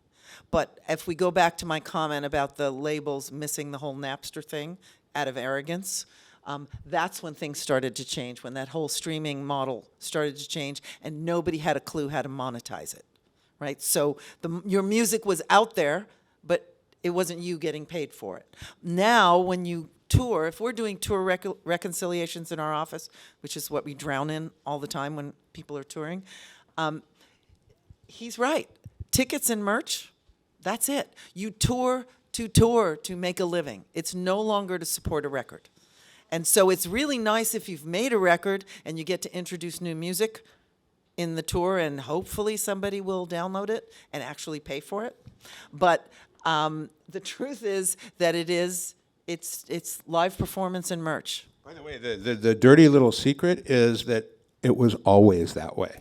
But it Because- never was treated that way. Right, it wasn't treated that way, but I'm going to tell you why. Because if you're a big artist, let's say you have a 20% record deal, right? You're getting 20% of the money.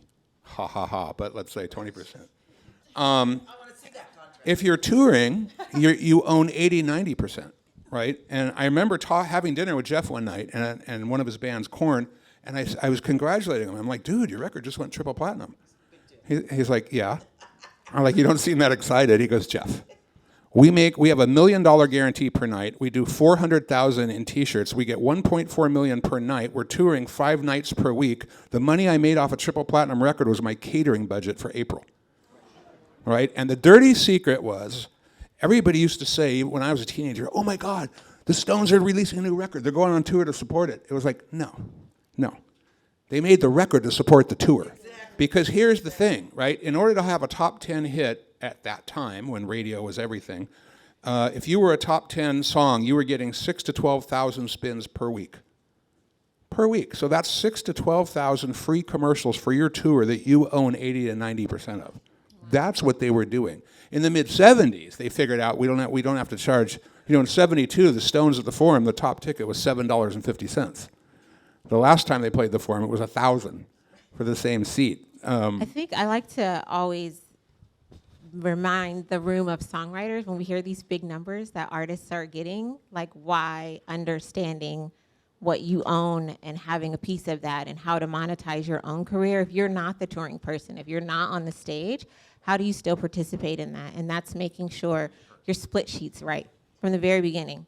You register it right. You understand the MLC portal. You know your core 4 numbers, that you're protecting the asset that you create, because once you put it out in the air, it's on tour without you, right? It's so important. Well said. Okay, so as an indie artist, I'm also a content creator. Who does brand deals with music-related companies? A content creator who does brand deals with music-related companies. I was recently asked what my fee is for permanent usage. Is that a thing? What questions should artists ask these companies? I'm happy to take that. Go ahead. I mean, I think you actually, you really should take it, because in terms of permanent, that's in your space more than mine. But a permanent, perpetuity, these are words that you don't want to be signing contracts for. You really want to think about. Well, unless you do. It depends. I mean, there's just like with the money and also what you're tying yourself to in permanence. So that would be what my perspective on that. Amen. Well, before we get into the question, and again, I promise I'll answer the question, I want to address the wording of this question, okay? And you can take this to heart as much as you want, or you can tell me to fuck off, but many do. I have this policy at my office, and it's an ironclad policy, which is I will stop any meeting in which any of these 2 words are uttered. I will warn them once, and if it happens again, I have a little bell on my desk. I ding, meeting's over, leave.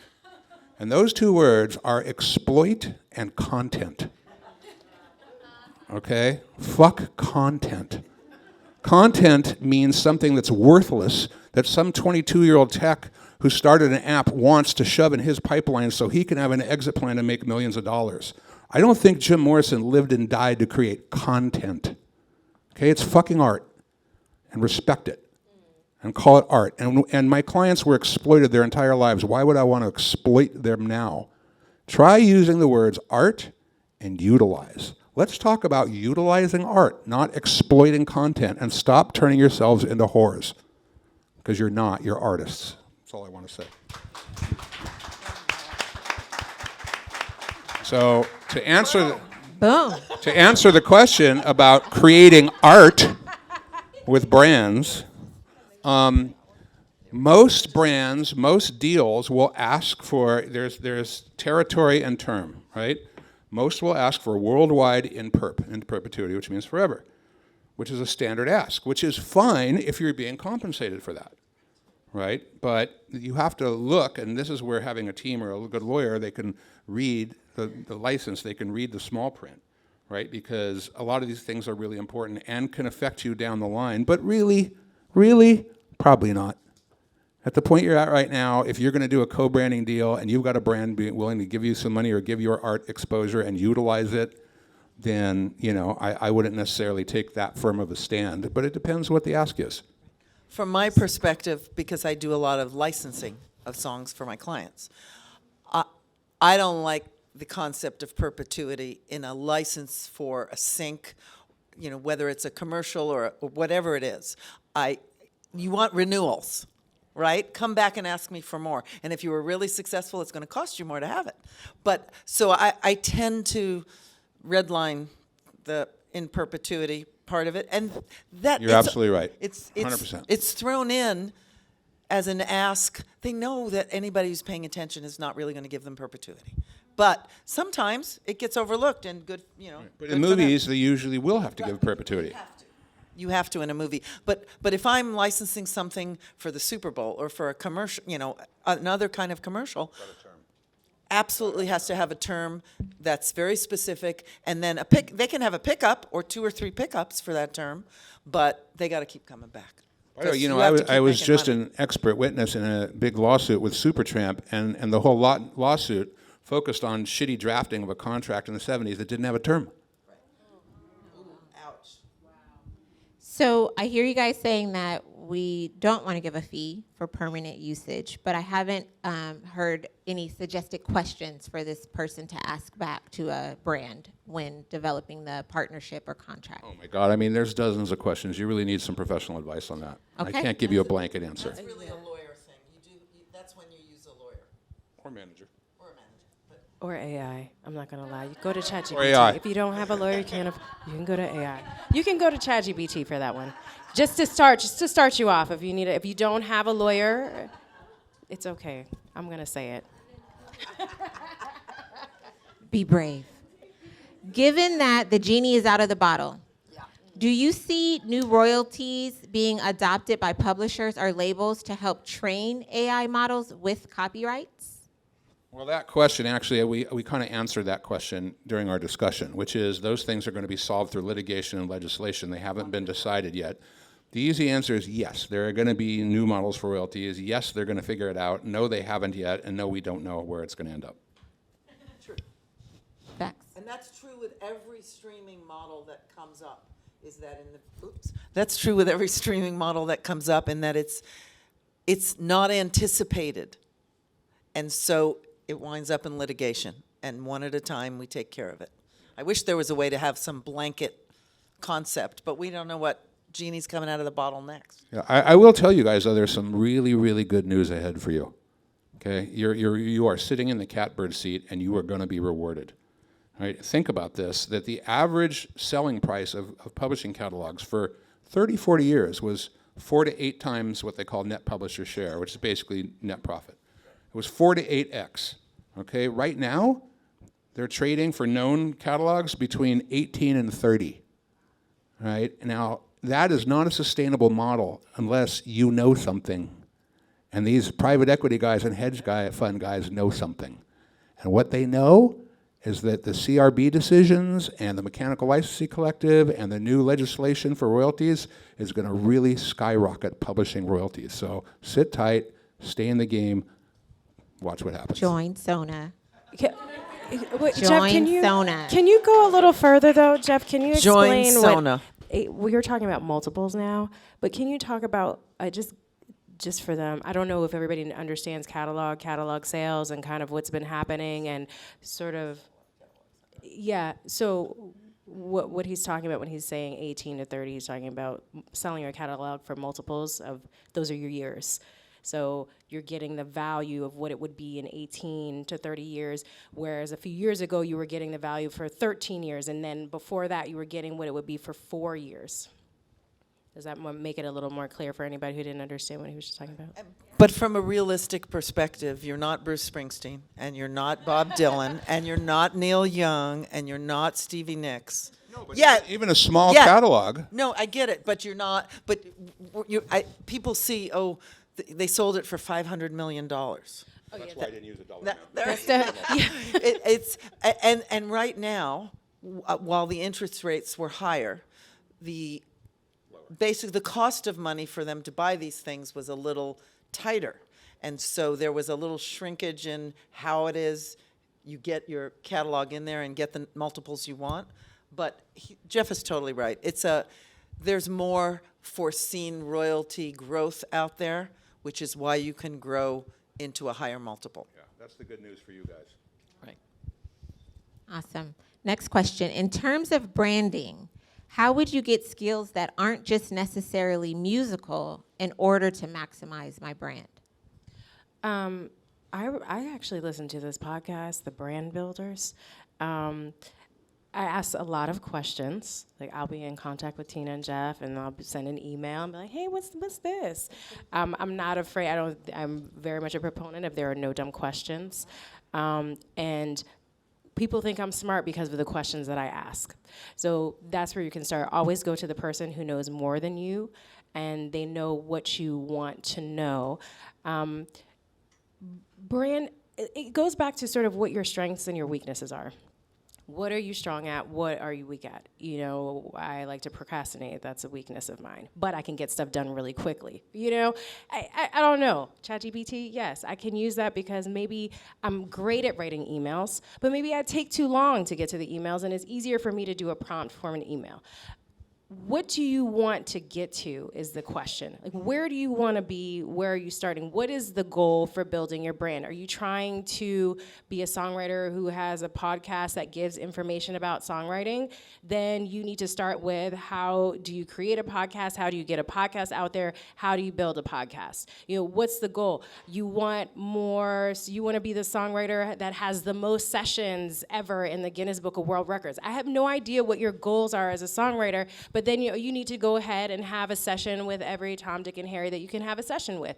You know, the way that you build a brand and the tools that you need to build that brand really start with the brand that you want to build. You know, that's not a question that I can ask in terms of what are the tools that you need. You really have to ask yourself and say, you know, what you have and what you don't have, and how can I get the things that I don't have?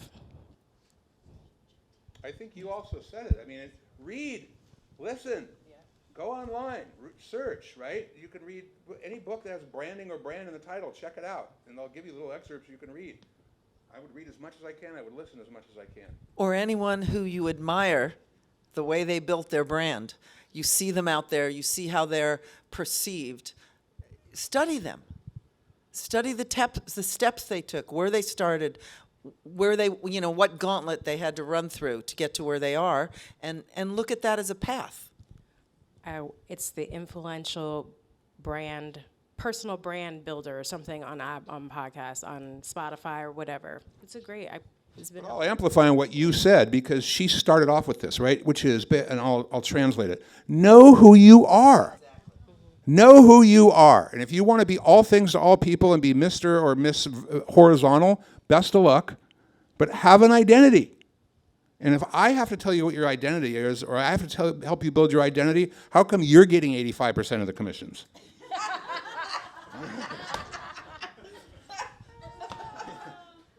Okay, we have 2 questions for you, Tina.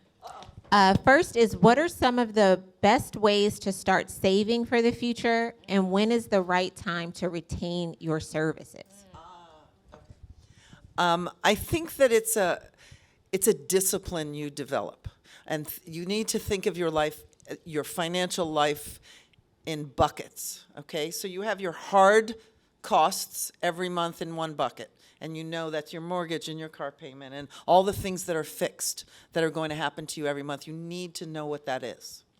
And then you need to take a look at your credit card spending and see how much you're spending every month, and that's your discretionary bucket, okay? The most important bucket that comes from those is your retained bucket, your savings bucket. And in your head, if you can find a way to scoop every time you get a check, to just scoop maybe 10% into savings, 20% into a tax savings account, so you don't get a big surprise at the end of the year, because those surprises suck. They're the worst. And then that 70% that's left is between, you take out your fixed expenses in that bucket, and that's what you have as discretionary. But pay yourself first.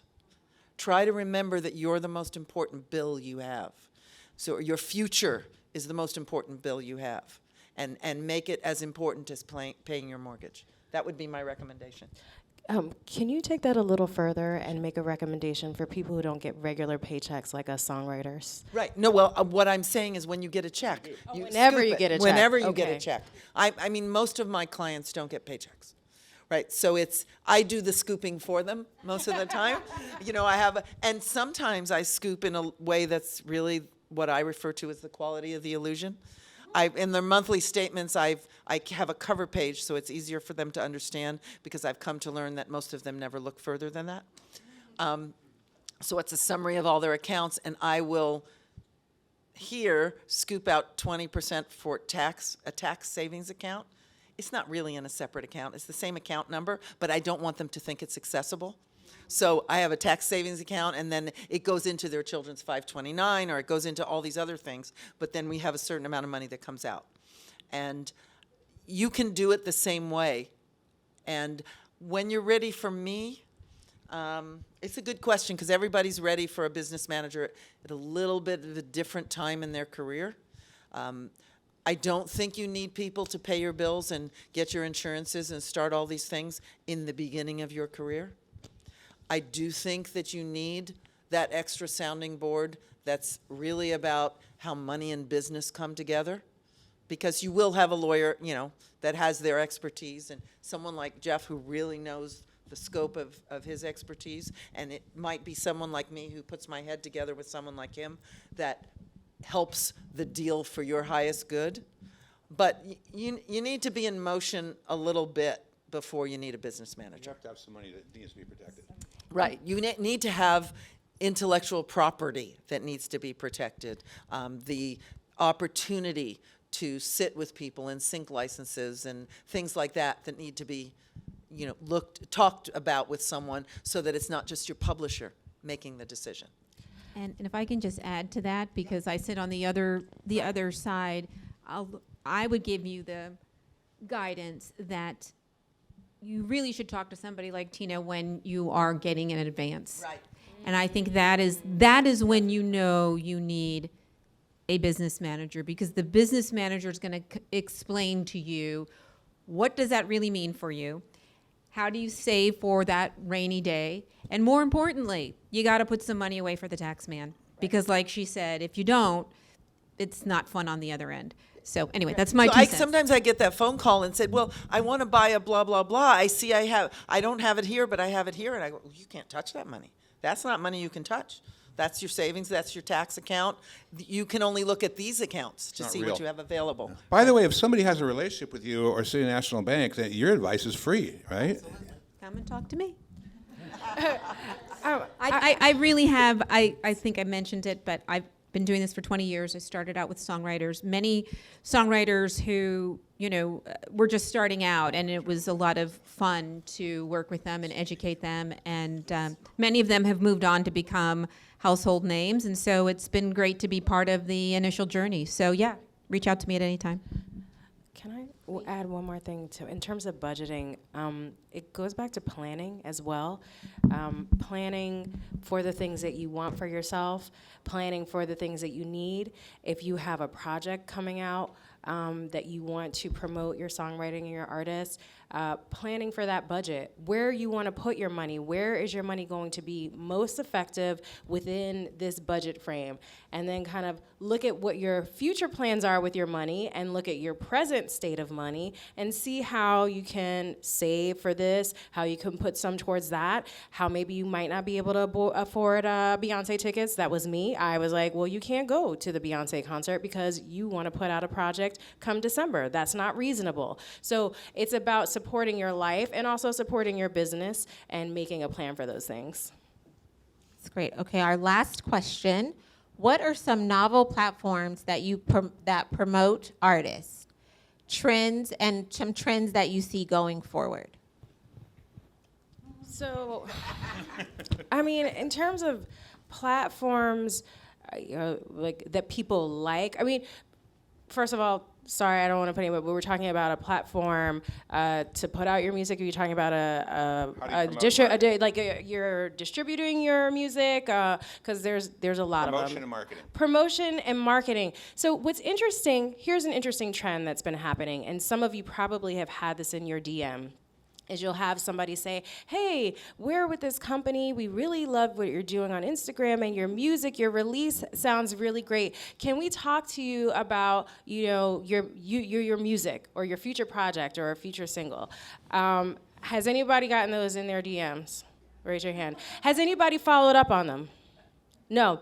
Okay, so I did because I was curious. So I wanted to see what they had to offer me outside for distribution, let's start to say. So I spoke to a guy, said, hey, how you doing? He said, I loved your Christmas project. Are you planning to put any more music out? Yeah, I am. He said, we would love to work with you on whatever you put out next. I said, are you looking to help me with a project or are you looking for a single? He said, well, whatever you want to put out. I said, okay, so let's say it's a single.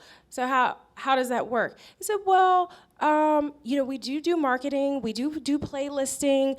Our playlists have I can send you the playlists and see how people have done. Some people have gotten, let's say it was 250,000 streams, maybe somebody got 400K streams. I said, oh, okay. So he said, yeah, marketing. I said, is there a budget? He said, oh, yeah, we have a budget for marketing and such. I said, how much is the budget? He said, $500. I said, $500? I said, okay, that's cool. I mean, it's $500 that I don't have to come out of my pocket. I said, okay, so what are the terms? And he said, well, 20%. Okay, $500 for 20%. He said, and for 5 years. I said, oh, okay. And I said, and how many streams are you guaranteeing? And on what playlist? What playlists are these streams on? Because that's important too, right? They didn't call me back. He said he was going to call upper management or whatever. I asked too many questions. But what is interesting is there are some places that are legit. Like Symphonic is a place. If anybody, Symphonic is. I'm hearing really great things about Symphonic. I just signed a contract with them for somebody. And what did you think? Well, I need time. They've just starting, so I'm not going to have an opinion yet. From the people that It seemed very legit. There are some legit players out there, but be careful, okay? Because here's the thing, and I observed this firsthand. First of all, I will tell you that all the streaming services, we'll just use Spotify as an example, but all of them, they fucking know. They know. Because most of these guys are just trying to collect percentages, and they've got bots, and they know when they're bots, and they know what the curves are, and they know what the percentages are, and whenever it varies, it red flags. And I had a client who was trying to be cute and hired somebody to do something, and I was on the phone within 72 hours with this senior management team at Spotify. Like, what's going on? What are you trying to do? I'm like, what are you talking? I had no idea. This is when I found out somebody was trying to be cute. They know. Okay, so when they offer to get you followers, they offer to get you on playlists, it's all bots. They know it'll be stripped out, and then you get red flagged in Spotify, and it becomes 1,000 times harder to promote your music for the rest of your life. It's good to know. Ask questions. Like if you ask questions and they don't call you back, then you know that it's nonsense. There is one question I recommend you ask them when they first reach out to you and tell you how much they love your music. Here's a great question. What's your favorite line? What's your favorite lyric?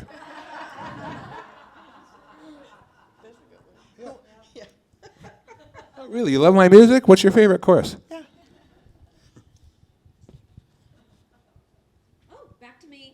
All right. Well, I think we have finished with our Q&A session. I'd really love to thank the panelists. You guys were so fantastic and so informative, and thank you so much for your time. To all of you, thank you so much for spending your time, and I think you've, definitely on the journey of getting that power of choice. So we really appreciate you spending the time with us. And a big thank you to SONA, BMI for just hosting us and making sure that they continue to help educate you and raise the bar about literally using your voice. So I thank you all for joining us today, and I hope you have a wonderful weekend. Thanks again. Is this on? Oh, it is on. Wonderful. I just want to make sure if you want to be invited to the next Music and Money or any of the other events at the SONA Foundation, we have a monthly mental health event that happens online where we talk with songwriters about various aspects of mental health. We have some career development things, some very exciting programs that are coming up down the pike. And if you are not already on the SONA Foundation mailing list, you might not hear about these things. So become a member of SONA, but get on the SONA Foundation mailing list. Those are the programs that are creating Music and Money and some of these other things that we want to see you at. So thank you for being here. Can I say something really quickly? I just want everybody to know, as a songwriter who is part of SONA, that this was the first place that I found like-minded people, where I found people who really cared about songwriters and where I wasn't the only one asking questions and wanting answers and not feeling like I was being ungrateful or a nuisance. So I just want to say that they really are fighting the good fight for us by us. And I implore all of you to join if you haven't joined. It's really a great well of information, a great network, and I can honestly say every person that I have encountered is really passionate, is really well informed, and they want to share that information.